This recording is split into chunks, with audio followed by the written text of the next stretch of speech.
पेटी बांध लो, मौसम बिगड़ने वाला है। मैंने कहा कौन आने वाला है, तो बोले योगी आने वाला है।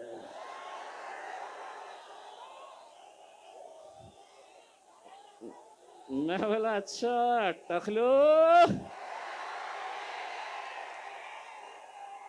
टखलो यहां पर भी, लेकिन एक बात याद रखना टखलो, भाषण के बाद कटकट गेट में आके नान खलिया खा के जरूर जाना मेरे भाई, बहुत मजा आएगा। और योगी पे क्यों खत्म? लोग समझते थे कि वो बोलेगा और हम सुन लेंगे, वो कोई और होंगे सुनने वाले।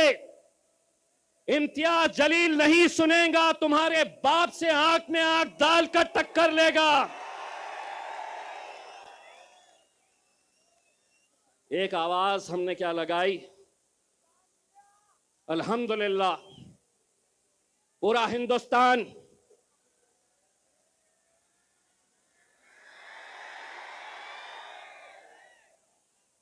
पूरा महाराष्ट्र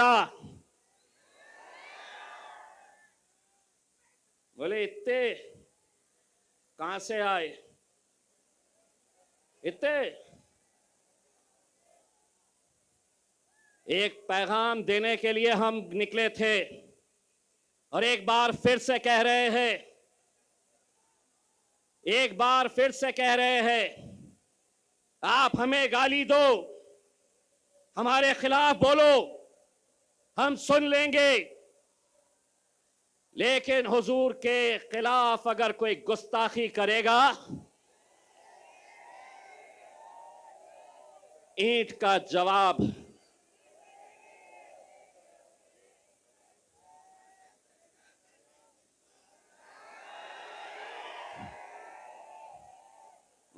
पुलिस वाले देख रहे मेरी तरफ, बोलता क्या पत्थर, पत्थर बोलता क्या, पत्थर बोला कि केस होता मेरे ऊपर। तो मैंने भी क्या बोला, ईंट का जवाब। जिसको समझना था वो समझ गया। बनकर तूफान, बगावत का सैलाब आएगा, अगर जुल्म हद से बढ़ेगा तो इनक़िलाब आएगा। अस्सलाम वालेकुम वरहमतुल्लाहि वबरकातुहू। हबीब मिल्लत जनाब अकबरुद्दीन अवैसी साहब, मैं अकबर भाई जब मेरे बाजू आकर बैठे तो मैंने अकबर साहब को बताया कि अकबर साहब, ये इतने सारे आपके चाहने वाले हैं, लेकिन इनसे ज़्यादा चाहने वाले ये जो स्टेज के ऊपर खड़े हुए हैं ये लोग हैं। में तो मेरा अकबर ही रहने वाला है। बहुत दिनों से इंतज़ार था तुम्हें कि कब आएंगे, ये लोग आ गए। अकबर अवैसी साहब, ये चिराग को देखकर मचल रही है हवा। मेरे शहर में कुछ दिनों से बहुत तेज चल रही है हवा। बना रहे हैं किस्से जो मेरी नाकामियों के, उन्हें क्या खबर है कि रुख बदल रही है हवा। अल्हम्दुलिल्लाह, मैं सबसे पहले तो अल्लाह रब्बुल इज़्ज़त का तहे दिल से शुक्रिया अदा करता हूँ। मैं जितना अल्लाह का शुक्र अदा करूँ वो कम है। ये मोहब्बतें, ये दीवानगी, ये जुनून पिछले 10 साल से आपने इसमें कमी नहीं, बल्कि हर बार ये बढ़ती ही जा रही है। आपने मुझे मौका दिया, बैरिस्टर असदुद्दीन अवैसी साहब, अकबरुद्दीन अवैसी साहब ने मुझ पर एतमाद जताया। 2014 में एमएलए बनाकर आप लोगों ने भेजा। 2019 के अंदर जब सारी दुनिया कहती थी कि एमपी बनना आसान नहीं है, लेकिन मेरे ये गयूर मुसलमानों ने, दलितों ने, पिछड़ों ने एक आवाज लगाई और अल्हम्दुलिल्लाह आपने पार्लियामेंट के अंदर मुझे भेजा। 2024 में जब हमें नाकामियों का सामना करना पड़ा तो यकीनन आप भी मायूस थे, मुझे भी अफसोस था, लेकिन उसके बावजूद भी मैं ये लेकर आगे बढ़ा कि आज जो भी होता है, अल्लाह जो भी करता है वो बेहतरी के लिए करता है। जो भी फैसला अल्लाह का होता है उसमें उसकी रजामंदी होती है। शायद हो सकता है कि अल्लाह ने वहां नाकामयाब किया था तो यहां कामयाब करने वाला है। अल्लाह ने यह सोचा होगा कि बैरिस्टर असदुद्दीन अवैसी साहब पार्लियामेंट में अकेले संभाल सकते हैं।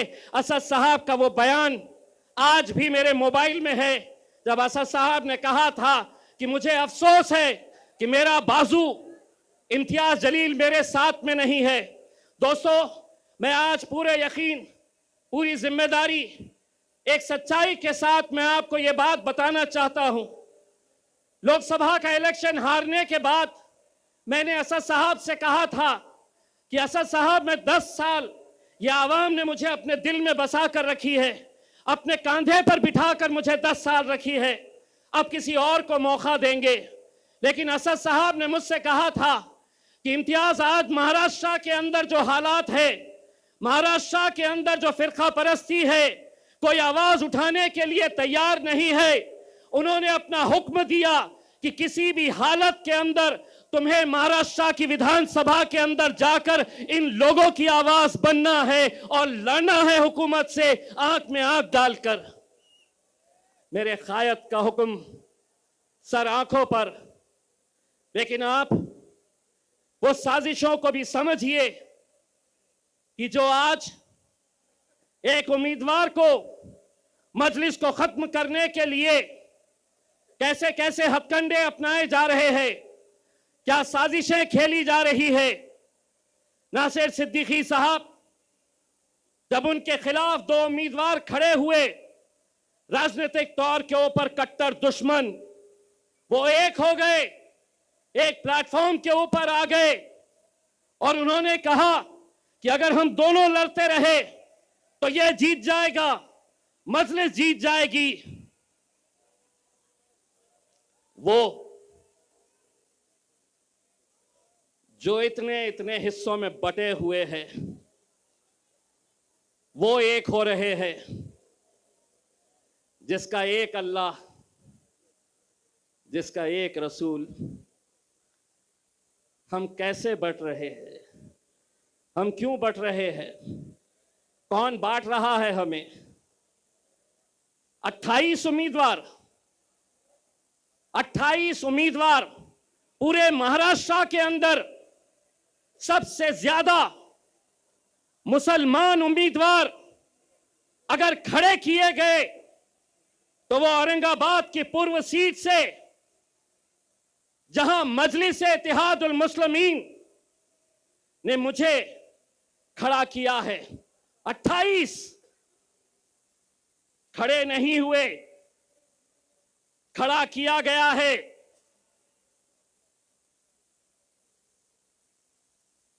मिन्नतें की गई उन्हें समझाने की कि आज हालात क्या है। गाजापुर में हमारे घरों में घुसकर मारा गया, कोई आवाज नहीं, हमने आवाज उठाई। लोकसभा में वक्फ बोर्ड का बिल आया,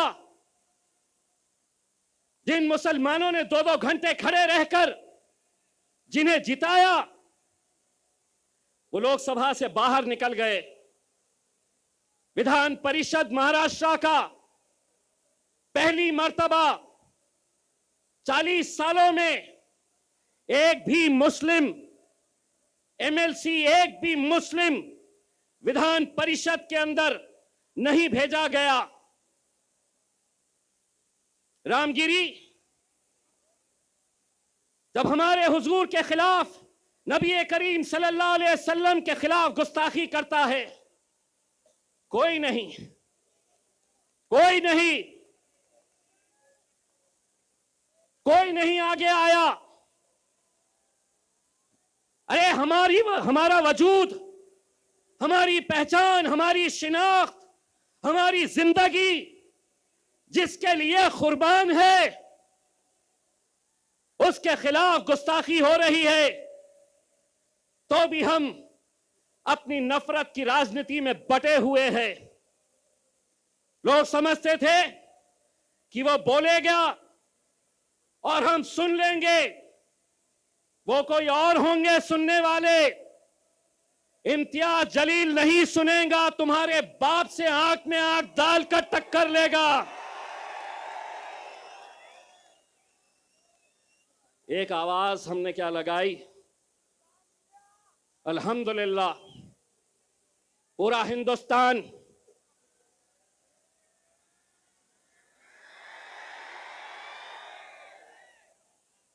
पूरा महाराष्ट्र बोले इतने कहां से आए,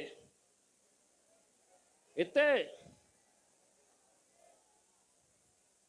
एक पैगाम देने के लिए हम निकले थे और एक बार फिर से कह रहे हैं,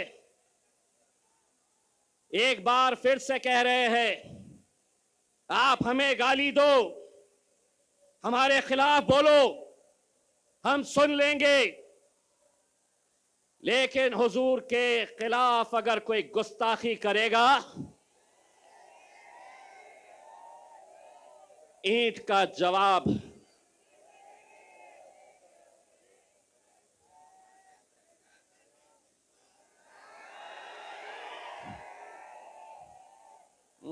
पुलिस वाले देख रहे मेरी तरफ, बोलता क्या पत्थर, पत्थर बोलता क्या, पत्थर बोला कि केस होता मेरे ऊपर। तो मैंने भी क्या बोला, ईंट का जवाब। जिसको समझना था वो समझ गया। हुकूमत को हम एक पैगाम देने के लिए गए थे मेरे भाई। वो पैगाम था, बनकर तूफान, बगावत का सैलाब आएगा, अगर जुल्म हद से बढ़ेगा तो इनक़िलाब आएगा। मेरे भाई, इस इलेक्शन के अंदर मुझे तो ऐसा लग रहा है कि जितने मुसलमान उम्मीदवार खड़े हुए हैं, उनकी लड़ाई भाजपा से नहीं है, उनकी लड़ाई शिवसेना से नहीं है। जहां 4 लोग जमा हो गए, वहां बस इम्तियाज जलील, सिर्फ इसी का चर्चा। लेकिन हमारा मुकाबला भारतीय जनता पार्टी से है। कितने पैसे बांटेगा अतुल सावे, कितने बांटेगा? बांट बांट के। मुझे दोस्तों, आपको लग रहा होगा कि 28 में से 3 लोगों के फॉर्म रिजेक्ट हो गए, 10 लोग वापस हो गए। लेकिन कौन है ये वो 10 लोग? मैं नाम के साथ बताता हूं। समद बागवान इलेक्शन में क्यों खड़ा है? बोले मार्केट यार्ड में मैं फोन करता हूं तो कचरे की गाड़ी आती है, इसलिए मुझे एमएलए बनना है। मैं ऐसे लोगों को आपके सामने लाना इसलिए चाहता हूं कि कल 3 बजे तक जब वापस लेने का फॉर्म वापस लेने का वक्त था, मेरे लोग जा जाकर गिड़गिड़ा रहे थे। जानते हैं उस शख्स ने क्या जवाब दिया? अगर 5 लाख रुपए देंगे तो बैठता हूं, नहीं तो जल्दी बोलो, भाजपा वाले मुझे फोन कर रहे हैं इससे ज्यादा देने के लिए। ये दौर में हम आ गए हैं कि जहां कौम के 10-15 लोग पूरे लाखों लोगों की दलाली करने के लिए निकले हुए हैं। हर इलेक्शन के अंदर इलेक्शन को धंधा बना दिया गया है। बार बार 18 उम्मीदवार मैं तो सलाम करता हूं एसडीपीआई के मेरे भाई कलीम को, जिसने खुद से कहा कि मैं बैठूंगा आपके लिए, कौम के लिए। कहां है? हाथ बताइए। मैं सलाम करता हूं ऐसे नौजवानों का।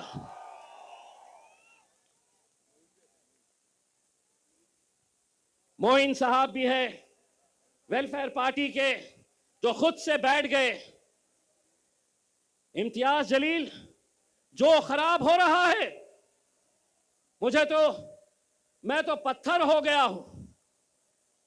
जहां पर भी आईना फूटता है, इल्जाम मेरे पर आ जाता है।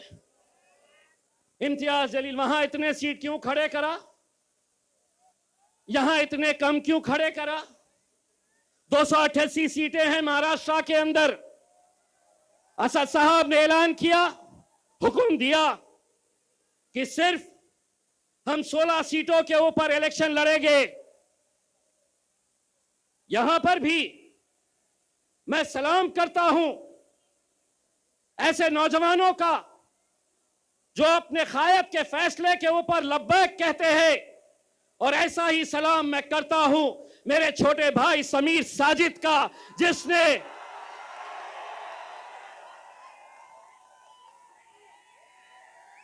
हां, समीर साजिद भी नाराज हुआ, उसे भी थोड़ा गुस्सा आया। जानते हैं, जिस दिन असद साहब का फैसला आया, उसके दूसरे ही दिन शहर के जितने भी मजलिसी मुखालिफीन हैं, उन्होंने समीर को फोन किया और कहा कि अब तू हमारे साथ आ जा, हम दिखाएंगे मजलिस को, हम बताएंगे असद साहब को, अकबर साहब को और इम्तियाज जलील को। लेकिन ये नौजवान लड़के ने कहा कि मैं पहले भी मजलिस में था, आज भी मजलिस में हूं और कल भी मजलिस में रहूंगा। समीर भाई, तुम्हारी कुर्बानी मजलिस भूलेगी नहीं। इलेक्शन जिस दिन खत्म होगा, इंशाल्लाह दूसरे ही दिन तुम्हें महाराष्ट्र की एक बड़ी जिम्मेदारी दी जाएगी इंशाल्लाह। मेरे भाइयों, कुछ उम्मीदवार आप देख रहे होंगे, टिकट नहीं दिए।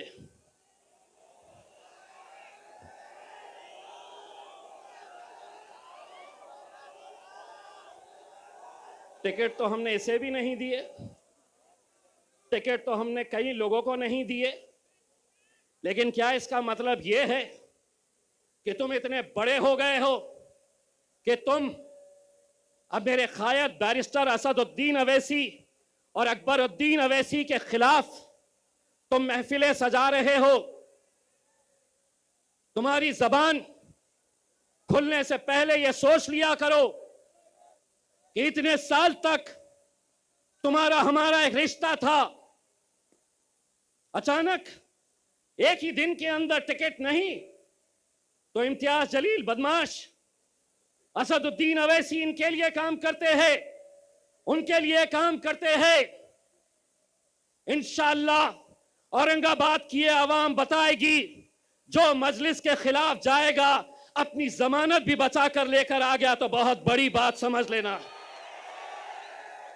ये वो शहर है जिसने हिंदुस्तान को इत्तेहाद क्या होता है ये बताया।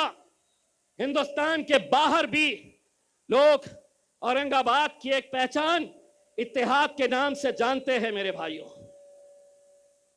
और आज उसी इत्तेहाद को खत्म करने की कोशिश की जा रही है। पैसा भारतीय जनता पार्टी दे रही है।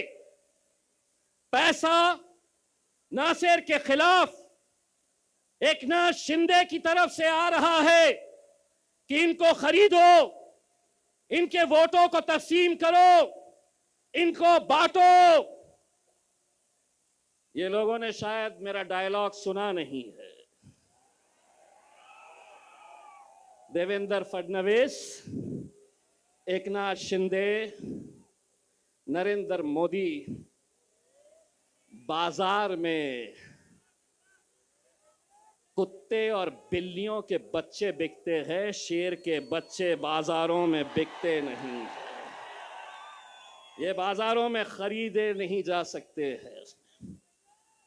आज मीडिया वाले ने आकर कहा, आपको पता है औरंगाबाद की ये सीट भारतीय जनता पार्टी के लिए बहुत मायने रखती है और आपको हराने के लिए बड़े बड़े नेता आने वाले हैं। मैंने कहा कौन आने वाला है? तो बोले योगी आने वाला है।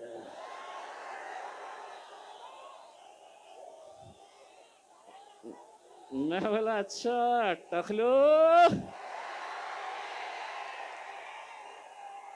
टकलो यहां पर भी, लेकिन एक बात याद रखना टकलो, भाषण के बाद कटकट गेट में आके नान खलिया खा के जरूर जाना मेरे भाई, बहुत मजा आएगा। और योगी पे क्यों खत्म, लाओ जिसको लाना है। इतनी एक बात गारंटी के साथ कहता हूं, जहां तक नजर जा रही है, देवेंद्र फडणवीस, एकनाथ शिंदे, अजीत पवार, शरद पवार, उद्धव ठाकरे, नाना पटोले, पूरे के पूरे आ जाओ, इतने जमा करके दिखाओ। ये अकेले किसके नाम पे आए हैं मालूम है? ये अकेले किसके लिए आए हैं? मेरा अकबर। 10 साल का इंतजार खत्म होने वाला है। पेटी बांध लो, मौसम बिगड़ने वाला है। मैं अब आपसे इजाजत लेता हूं और यही उम्मीद करता हूं कि 20 तारीख के दिन आप सबको निकलना है, मजलिस को कामयाब करना है। और हां, जाते जाते इतना कहना चाहता हूं, अकबर भाई का ये एक ही जलसा नहीं है, अभी 2 बार और आने वाले हैं। आज टेस्ट मैच खेलेंगे, दूसरे में वनडे खेलेंगे और तीसरे में T20। बहुत बहुत शुक्रिया। वाखिर इससे